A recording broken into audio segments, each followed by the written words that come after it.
Informativo 662 do STJ. Direito Previdenciário. Assunto: salário de benefício. Canal Juris Audiobook. Ementa. Aplica-se a regra definitiva prevista no art. 29, e segundo, da Lei N. 8.213/91, na apuração do salário de benefício, quando mais favorável do que a regra de transição contida no art. Terceiro da Lei N. 9.876/99, aos segurados que ingressaram no regime geral da Previdência Social até o dia anterior à publicação da Lei N. 9.876/99. STJ. Primeiro Seção. Resp. 1.596.203, PR, réu. Min. Napoleão Nunes Maia Filho, julgado em 11 de dezembro de 2019, recurso repetitivo, tema 999 e info 662.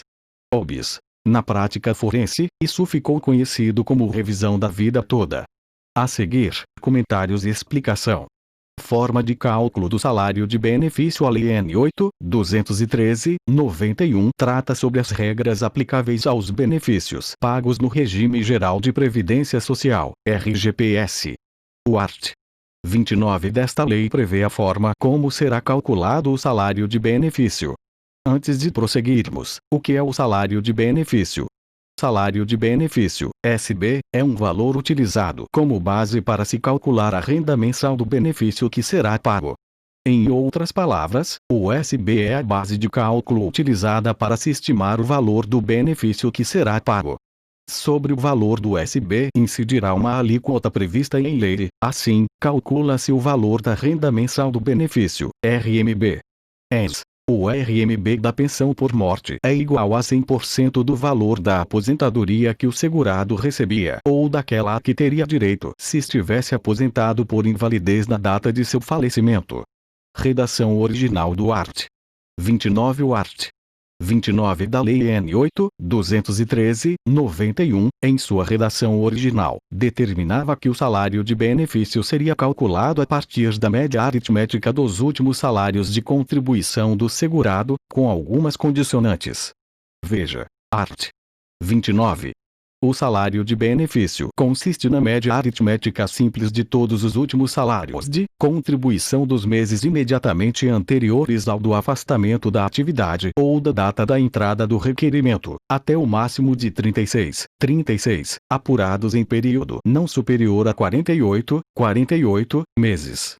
Redação anterior à Lei N. 9.876/99, Lei N. 9.876/99. Em 1999, foi editada a Lei N. 9.876, que alterou o art. 29, prevendo nova regra para o cálculo do salário de benefício. Confira a redação atual. Art. 29. O salário de benefício consiste para os benefícios de que tratam as alíneas B e C do inciso I do art. 18, na média aritmética simples dos maiores salários de contribuição correspondentes a 80% de todo o período contributivo, multiplicada pelo fator previdenciário. E para os benefícios de que tratam as alíneas A, D e H do inciso I do art. 18, na média aritmética simples dos maiores salários de contribuição correspondentes a 80% de todo o período contributivo. Redação dada pela Lei N. 9.876/99, de maneira geral, qual regra é mais favorável ao segurado? 1. A redação original do art.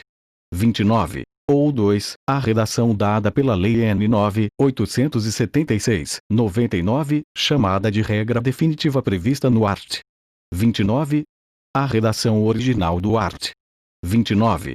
Na maioria dos casos, o cálculo feito com base na redação original do art. 29 é mais vantajoso para o segurado do que o cálculo feito seguindo a regra definitiva prevista no art. 29, e segundo. Regra de transição prevista no art. Terceiro da Lei N. 9.876/99. Como houve uma mudança mais gravosa na forma de cálculo do salário de benefício, a Lei N. 9.876/99 resolveu estipular, em seu art. Terceiro, uma regra de transição para os segurados que já eram filiados à Previdência antes de 29 de novembro de 1999, data de publicação da Lei N. 9.876/99. Art. Terceiro, para o segurado filiado à Previdência Social até o dia anterior à data de publicação desta lei, que vier a cumprir as condições exigidas para a concessão dos benefícios do regime geral de Previdência Social, no cálculo do salário de benefício, será considerada a média aritmética simples dos maiores salários de contribuição, correspondentes a, no mínimo, 80% de todo o período contributivo decorrido desde a competência julho de 1994, observado o disposto nos incisos I e segundo do caput do art. 29 da Lei N. 8.213, de 1991, com a redação dada por esta lei. Objetivo da regra de transição: a regra de transição teve um caráter protetivo. O objetivo do art. Terceiro da Lei N. 9.876/99 e seus parágrafos foi estabelecer regras de transição que garantissem que os segurados não fossem atingidos de forma abrupta por normas mais rígidas de cálculo dos benefícios. Imagine agora a seguinte situação hipotética. João é filiado ao RGPS desde 1971, ou seja, antes da Lei N. 9.876/99. Como ele é filiado antes da Lei N. 9.876/99, quando ele se aposentou, o INSS calculou o seu salário de benefício com base na regra de transição prevista no art. Terceiro da Lei N. 9.876/99. Isso resultou em uma aposentadoria no valor de R$ 2,00. Ocorre que suas contribuições mais altas foram feitas antes de julho de 1994, período no qual ocupava uma importante função e ganhava bem. Assim, se o seu salário de benefício tivesse sido calculado com base na regra definitiva do art. 29, redação dada pela Lei N. 9.876/99, ele teria direito a uma aposentadoria no valor de R$ 2,80. Isso porque entraria no cálculo todo o seu histórico contributivo. Diante disso, João ingressou com ação dizendo o seguinte: a regra de transição foi idealizada, em tese, para beneficiar os segurados filiados antes da Lei N. 9.876/99. Contudo, na minha situação específica, é mais vantajoso que o cálculo seja feito com base na regra definitiva do art. 29. Logo, requeiro que se aplique para o meu benefício a regra do art. 29 segundo as mudanças operadas pela Lei N. 9.876/99. O pedido de João encontra amparo na jurisprudência do STJ? Sim. Aplica-se a regra definitiva prevista no art. 29, e segundo, da Lei N. 8.213/91, na apuração do salário de benefício, quando mais favorável do que a regra de transição contida no art. Terceiro da Lei N. 9.876/99, aos segurados que ingressaram no regime geral da Previdência Social até o dia anterior à publicação da Lei N. 9.876/99. STJ. Primeiro seção. Resp. 1.596.203, PR, réu. Min. Napoleão Nunes Maia Filho, julgado em 11 de dezembro de 2019, recurso repetitivo, tema 999 e info 662. Direito a um melhor benefício vigora em matéria previdenciária, o chamado direito a um melhor benefício. O reconhecimento ao direito a um melhor benefício garante ao segurado o recebimento de prestação previdenciária mais vantajosa, dentre aquelas cujos requisitos cumpre, assegurando, consequentemente, a prevalência do critério de cálculo que lhe proporcione a maior renda mensal, a partir do histórico de suas contribuições. Nas exatas palavras do Min. Napoleão Nunes Maia Filho, a concessão do benefício previdenciário deve ser regida pela regra da prevalência da condição mais vantajosa ou mais benéfica ao segurado, nos termos da orientação do STF e do STJ.